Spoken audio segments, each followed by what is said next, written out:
అఊదు బిల్లాహి మినష్ షైతానిర్ రజీమ్ బిస్మిల్లాహిర్ రహ్మానిర్ రహీం. అస్సలాము అలైకుం వరహమతుల్లాహి వబరకాతుహు. ఫ్రెండ్స్, ఇన్షాల్లాహ్ దర్సె ఖురాన్ శీర్షికలో ఈరోజు మనం అల్ ఫాతిహా సూరా యొక్క అనువాదాన్ని చదువుదాం. అల్ ఫాతిహా సూరాలో 7 ఆయాతులు ఉన్నాయి. ఇది మక్కాలో అవతరించబడింది. బిస్మిల్లాహిర్ రహ్మానిర్ రహీం. అనంత కరుణామయుడు, అపార కృపాశీలుడు అయిన అల్లాహ్ పేరుతో ప్రారంభిస్తున్నాను. అల్లాహ్ మాత్రమే స్తుతింపదగినవాడు. ఆయన సకల లోకాలకు ప్రభువు, అనంత కరుణామయుడు, అపార కృపాశీలుడు, ప్రతిఫల దినానికి స్వామి. మేము నిన్నే ఆరాధిస్తాము, సహాయం కొరకు నిన్నే అర్థిస్తాము. మాకు రుజుమార్గం చూపించు. నీవు అనుగ్రహించినవారు, నీ ఆగ్రహానికి గురికానివారు, మార్గభ్రష్టులు కానివారు అనుసరించిన మార్గము. ఆమీన్. అల్ బఖరా సూరా. అల్ బఖరా సూరాలో 286 ఆయాతులు ఉన్నాయి. ఈ సూరా మదీనాలో అవతరించబడింది. బిస్మిల్లాహిర్ రహ్మానిర్ రహీం.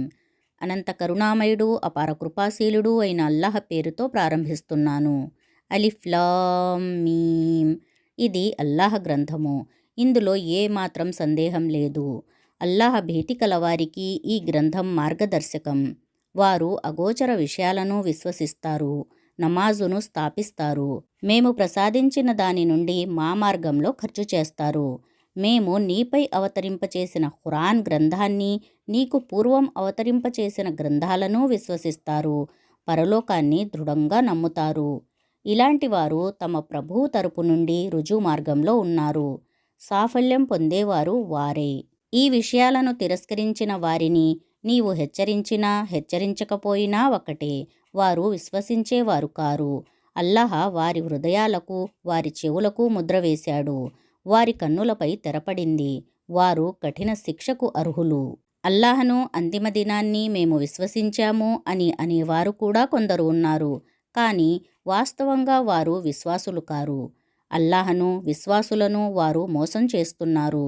కానీ యథార్థంగా వారు తమను తాము తప్ప మరెవ్వరినీ మోసం చేయటం లేదు. అయితే ఈ విషయాన్ని వారు గ్రహించటం లేదు. వారి హృదయాలకు ఒక రోగం పట్టుకుంది.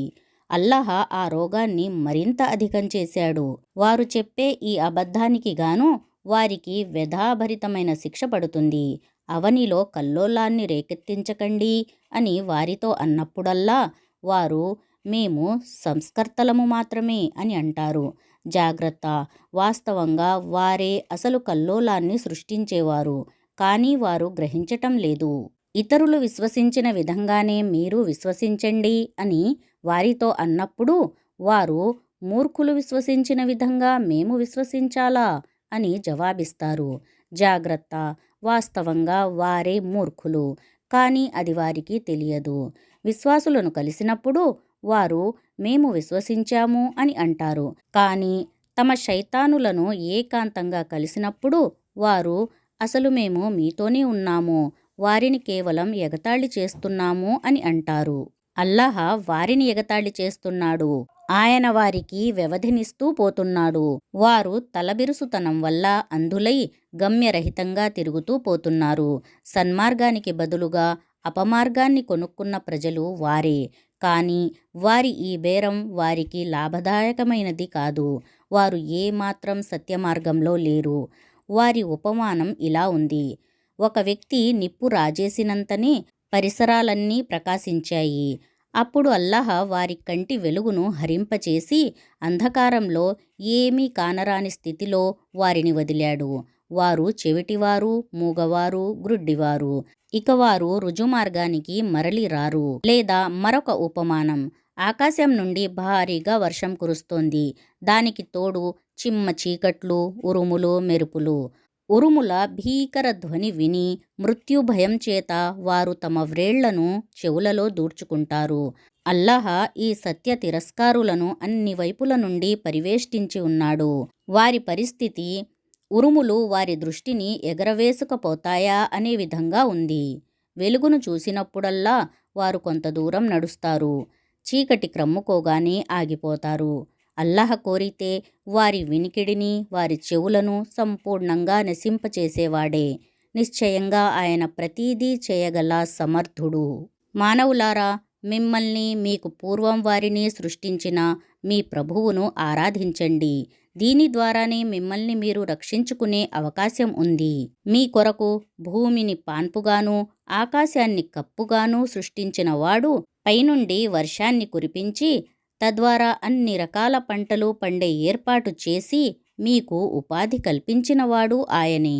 ఇది మీకు తెలిసినప్పుడు ఇతరులను అల్లాహకు సమానులుగా నిలబెట్టకండి. మేము మా దాసునిపై అవతరింపజేసిన గ్రంథం గురించి అది మా గ్రంథం అవునో కాదో అని మీకు సందేహం ఉన్నట్లయితే దాని వంటి ఒక్క సూరానైనా మీరు రచించి తీసుకురండి. మీ సహచరులందరినీ పిలుచుకోండి. ఒక్క అల్లాహ్ తప్ప మరెవరి సహాయాన్నైనా పొందండి. మీరు సత్యవంతులే అయితే ఈ పని చేసి చూపించండి. కానీ మీరు అలా చెయ్యకపోతే నిశ్చయంగా ఎన్నటికీ చెయ్యలేరు. భయపడండి. మానవులు రాళ్ళు ఇంధనం కాగల ఆ అగ్నికి. అది సత్య తిరస్కారుల కొరకు తయారు చేయబడింది.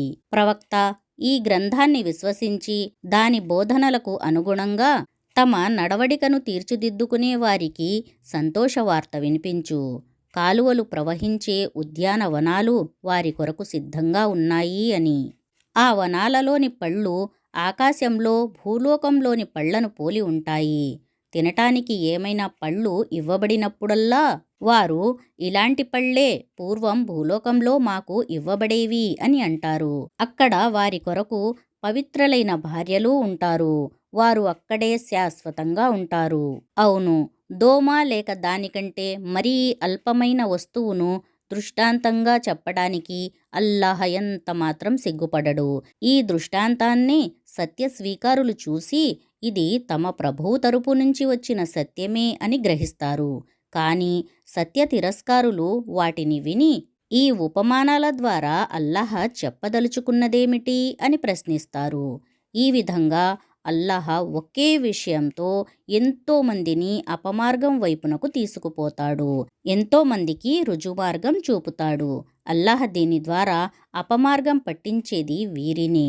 అల్లాహ్ ఆజ్ఞలను ఉల్లంఘించేవారు అల్లాహ్ తీసుకున్న ప్రమాణాన్ని దృఢపరిచిన తరువాత భంగపరిచేవారు, కలిసి ఉంచండి అని అల్లాహ్ ఆదేశించిన దాన్ని తెంచేవారు, ఇంకా భూమిలో కల్లోలాన్ని రేకెత్తించేవారు వాస్తవంగా నష్టపడేవారు వీరే.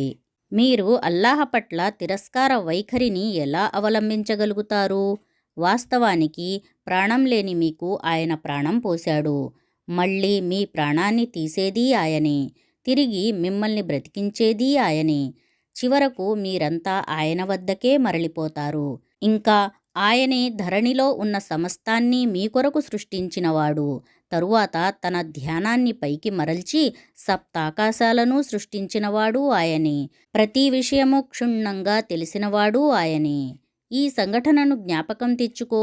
నేను భూమిలో ఒక ప్రతినిధిని సృష్టించబోతున్నాను అని నీ ప్రభువు తన దూతలతో అన్నప్పుడు వారు ఈ భూవ్యవస్థను అస్తవ్యస్తం చేసి రక్తం చిందించేవాణ్ణి నియమించబోతున్నావా ప్రభూ? మేము నీ స్తోత్రం చేస్తూ నీ గొప్పతనాన్ని కొనియాడుతూ నీ పవిత్ర నామం స్మరిస్తూనే ఉన్నాము కదా అని విన్నవించుకున్నారు. దానికి అల్లాహ్ మీకు తెలియనివన్నీ నాకు తెలుసు అని సమాధానం పలికాడు. తరువాత అల్లాహ్ ఆదంకు అన్ని వస్తువుల పేర్లు నేర్పాడు. దానిని దూతలకు చూపించి ప్రతినిధి నియామకం సంక్షోభానికి దారితీస్తుంది అనే మీ అభిప్రాయమే నిజమైతే వీటి పేర్లు కాస్త నాకు చెప్పండి అని అల్లాహ్ వారిని అడిగాడు. వారు కడు వినమ్రులై ఇలా అన్నారు: ప్రభూ, దోషరహితుడవు నీవే. నీవు తెలిపినది తప్ప మాకు మరేమీ తెలియదు. వాస్తవంగా సర్వం తెలిసినవాడవు, సర్వాన్ని అర్థం చేసుకోగలవాడవు నీవే. అప్పుడు అల్లాహ్ ఆదంతో ఈ వస్తువుల పేర్లను నీవు వారికి తెలుపు అని అన్నాడు. ఆదం వారికి వాటి పేర్లని తెలుపగా అల్లాహ్ ఇలా ప్రకటించాడు: భూమ్యాకాశాలలో మీకు గోప్యంగా ఉన్న సత్యాలన్నీ నాకు తెలుసని, మీరు ప్రకటించేవి, మీరు దాచేవి అన్నీ నాకు తెలుసని నేను మీకు చెప్పలేదా? మేము దూతలకు మీరు అందరూ ఆదంకు తలవంచండి అని ఆదేశించినప్పుడు వారందరూ తలవంచారు. కానీ ఇబ్లీసు ధిక్కరించాడు, దురహంకారానికి గురయ్యాడు, అవిధేయులలో కలిసిపోయాడు.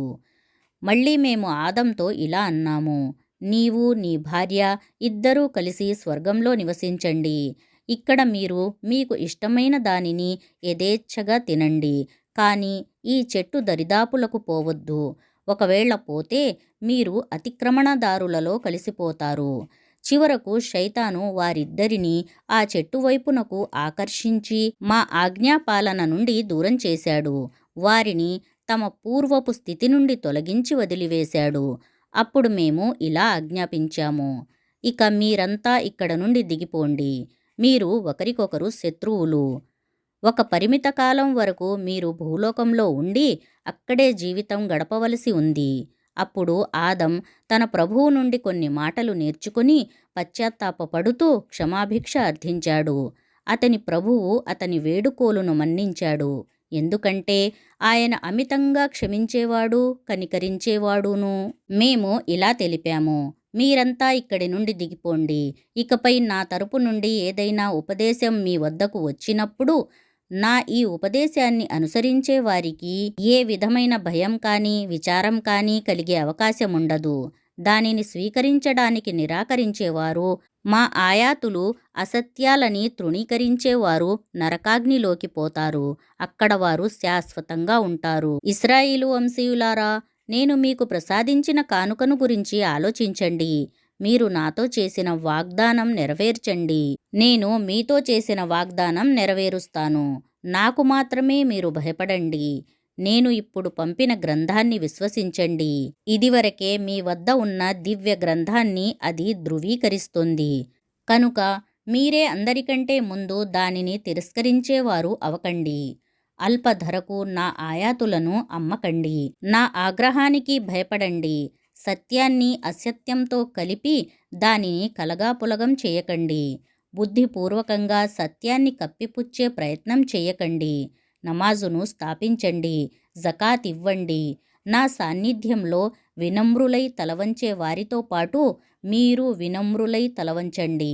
సన్మార్గాన్ని అవలంబించండి అని మీరు ఇతరులకైతే ఉపదేశిస్తారు, కానీ మిమ్మల్ని మీరు మర్చిపోతారేమిటి? వాస్తవానికి మీరు ధర్మగ్రంథం పారాయణం చేస్తారు, అయినా మీరు బుద్ధిని బొత్తిగా ఉపయోగించరేమిటి? సహనం ద్వారా, నమాజు ద్వారా సహాయం పొందండి. నిస్సందేహంగా నమాజు కష్టతరమైన కార్యం, కానీ అల్లాహకు విధేయులైన దాసులకు అది ఎంతమాత్రం కష్టం కాదు. వారు తాము ఎట్టకేలకు తమ ప్రభువును కలుసుకోవలసి ఉందని, ఆయన వైపునకే మరలిపోవలసి ఉందని నమ్ముతారు. ఇశ్రాయేలు వంశీయులారా, నేను మీకు చేసిన మహోపకారాన్ని, మిమ్మల్ని ప్రపంచంలోని జాతులలోకెల్లా ఘనతగల ఒక జాతిగా ఆదరించిన విషయాన్ని గుర్తుకు తెచ్చుకోండి. ఎవరూ ఎవరికి ఏమాత్రం తోడ్పడలేని, ఎవరి సిఫారసు అంగీకరించబడని, పరిహారం తీసుకుని ఎవరినీ విడుదల చెయ్యని, అపరాధులకు సహాయం ఎక్కడ నుండి లభించని ఆ దినానికి మీరు భయపడండి. ఫిరౌను ప్రజల బానిసత్వం నుండి మేము మీకు విముక్తి కలిగించిన సందర్భాన్ని జ్ఞాపకం తెచ్చుకోండి. వారు మిమ్మల్ని ఘోర హింసకు గురిచేసేవారు. మీ కుమారులను వధించి మీ కుమార్తెలను సజీవంగా విడిచిపెట్టేవారు. ఇందులో మీ ప్రభువు తరపు నుండి మీకు కఠిన పరీక్ష ఉండినది. సముద్రాన్ని చీల్చి మేము మీకు మార్గం ఏర్పాటు చేసిన సంఘటనను గుర్తుకు తెచ్చుకోండి. ఆ తరువాత దాని నుండి మిమ్మల్ని సురక్షితంగా ఒడ్డుకు చేరవేశాము. మీ కళ్ళ ముందే ఫిరౌను ప్రజలను మేము అందులో ముంచివేశాము. మేము మూసాను 40 రేయింబవళ్ల నిర్ణీత కాలం వరకు పిలిచినప్పుడు మీరు అతను లేకపోవటం చూసి ఆవుదూడను ఆరాధ్య దైవంగా చేసుకున్నారు. ఆ విధంగా మీరు ఘోర దురాచారానికి పాల్పడ్డారు. అయినప్పటికీ మీరు కృతజ్ఞులవుతారేమో అని మేము మిమ్మల్ని క్షమించాము. గుర్తుకు తెచ్చుకోండి, ఈ ఘోర పాతకంలో మీరు మునిగి ఉన్నప్పుడు మీరు రుజుమార్గం పొందగలందుకు మేము మూసాకు గ్రంథాన్ని, గీటు రాయిని ప్రసాదించాము. జ్ఞాపకం తెచ్చుకోండి, అల్లాహ్ ప్రసాదించిన ఈ కానుకతో తిరిగి వచ్చిన మూసా తన జాతి ప్రజలతో ఇలా అన్నాడు, జనులారా, ఆవుదూడను ఆరాధ్య దైవంగా ఎన్నుకొని మీకు మీరే అన్యాయం చేసుకున్నారు. కనుక పశ్చాత్తాపంతో క్షమాభిక్ష కొరకు మీరు మీ సృష్టికర్తను వేడుకోండి. మీలోని ఘోర పాతకులను సంహరించండి. మీ సృష్టికర్త దృష్టిలో ఇదే మీకు అత్యంత శ్రేయస్కరమైనది. అప్పుడు మీ సృష్టికర్త మీ పశ్చాత్తాపాన్ని ఆమోదించాడు. ఆయన ఎక్కువగా క్షమించేవాడు, అమితంగా కరుణించేవాడును. మూసాతో మీరు అన్న మాటలను గుర్తుకు తెచ్చుకోండి. మూసా, మేము అల్లాహ్ను నీతో మాట్లాడుతూ ఉండగా కళ్ళారా చూడనంతవరకు నీ మాటలను ఎంతమాత్రం విశ్వసించము. అదే సమయంలో మీరు చూస్తూ ఉండగానే ఒక భయంకరమైన పిడుగు మీపై పడింది. మీరంతా నిర్జీవులై నేలకొరిగారు. మళ్ళీ మేము ప్రాణం పోసి మిమ్మల్ని లేపాము. కనీసం ఈ ఉపకారం తరువాతైనా మీరు కృతజ్ఞత చూపుతారేమో అని. మేము మీపై మేఘాల ఛాయను కల్పించాము. మన్వ్ సల్వాలను మీ కొరకు ఆహారంగా దించి మేము మీకు ప్రసాదించిన వాటిలో పరిశుభ్రము పరిశుద్ధము అయిన వస్తువులను తినండి అని చెప్పాము. అయినప్పటికీ మీ పూర్వీకులు మా ఆజ్ఞలను ఉల్లంఘించారు. అయితే వారు మాకు ఏమాత్రం అన్యాయం చేయలేదు, తమకు తామే అన్యాయం చేసుకున్నారు. గుర్తుకు తెచ్చుకోండి, మేము మీతో ఇలా అన్నాము: మీ ముందు ఉన్న ఈ నగరంలో ప్రవేశించండి. అక్కడ పండే పంటలను మీ ఇష్టానుసారం తృప్తిగా తినండి. కానీ వినమ్రులై తల వంచుతూ నగర ద్వారంలో ప్రవేశించాలి. హిత్తతున్ హిత్తతున్ అంటూ ముందుకు సాగిపోవాలి. అప్పుడు మేము మీరు చేసిన తప్పులను మన్నిస్తాము, సజ్జనులను అత్యధికంగా అనుగ్రహిస్తాము. కానీ దుర్మార్గులు మేము వారితో అన్న మాటలను సమూలంగా మార్చివేశారు. కనుక దుర్మార్గం చేసిన వారిపై మేము ఆకాశం నుండి ఆపదను దింపాము. ఇది వారు చూపుతూ వచ్చిన అవిధేయతలకు శిక్ష. జ్ఞాపకం తెచ్చుకోండి, మూసా తన ప్రజల కొరకు నీటి కోసం ప్రార్థించినప్పుడు మేము నీవు ఆ కొండరాతిని నీ చేతి కర్రతో కొట్టు అని ఆదేశించాము. తదనుగుణంగా కొండరాయి నుండి 12 ఊటలు పెల్లుబికాయి. ప్రతి తెగవారు తమ నీరు త్రాగే స్థలాన్ని కనుగొన్నారు. అప్పుడు వారికి ఈ విధంగా ఆదేశించబడింది: అల్లాహ్ మీకు ప్రసాదించిన దానిని తినండి, త్రాగండి. కానీ ధరణిపై కల్లోలం రేకెత్తిస్తూ తిరగకండి. మీరు మూసాకు చేసిన ఫిర్యాదును జ్ఞాపకం తెచ్చుకోండి. ఒకే రకమైన భోజనాన్ని మేము భరించలేకుండా ఉన్నాము. భూమిలో ఉత్పత్తి అయ్యే ఆకుకూరలు, కూరగాయలు, గోధుమలు, వెల్లుల్లి, ఉల్లిపాయలు, పప్పు దినుసులు మొదలైనవి మా కొరకు పండించు అని నీవు నీ ప్రభువును ప్రార్థించు. అప్పుడు మూసా ఇలా అడిగాడు: శ్రేష్టమైన దానికి బదులుగా నీచమైన దానిని కోరుకుంటున్నారా? సరే, మంచిది. ఏదో ఒక పట్టణానికి మీరంతా తరలిపోండి. అక్కడ మీరు కోరేదంతా దొరుకుతుంది. చివరకు వారు తీవ్ర అవమానానికి, పరాభవానికి, దురవస్థకు, దుర్భర దారిద్ర్యానికి గురి అయ్యారు. ఇంకా వారు అల్లాహ్ ఆగ్రహానికి అర్హులయ్యారు. అదంతా వారు అల్లాహ్ ఆయాతులను తిరస్కరించిన దాని ఫలితం. ప్రవక్తలను అన్యాయంగా చంపిన దాని ఫలం. అల్లాహ్ పట్ల అవిధేయత చూపిన దాని పరిణామం. షరియత్తు హద్దులను మాటి మాటికి అతిక్రమించిన దాని పర్యవసానం. అరేబియా ప్రవక్త ముహమ్మద్ సల్లల్లాహు అలైహి వసల్లంను విశ్వసించేవారు కానీ, యూదులు కానీ, క్రైస్తవులు కానీ, సాబీయులు కానీ ఎవరైనా సరే అల్లాహను, అంతిమ దినాన్ని విశ్వసించి మంచి పనులు చేసిన వారికి నిస్సందేహంగా వారి ప్రభువు వద్ద మంచి ప్రతిఫలం ఉంది. వారికి ఏ విధమైన భయం కానీ, విచారం కానీ కలిగే అవకాశం లేదు. మేము తూర్ పర్వతాన్ని ఎత్తి మీపై నిలిపి మీ చేత చేయించిన ప్రమాణాన్ని గుర్తుకు తెచ్చుకోండి. అప్పుడు మేము మీకు ప్రసాదిస్తున్న గ్రంథాన్ని దృఢంగా పట్టుకోండి. అందులో ఉన్న ఆజ్ఞలను, ఉపదేశాలను జ్ఞాపకం ఉంచుకోండి. దీని ద్వారానే మీరు భయభక్తుల బాటలో నడవగలరు అని బోధించాము.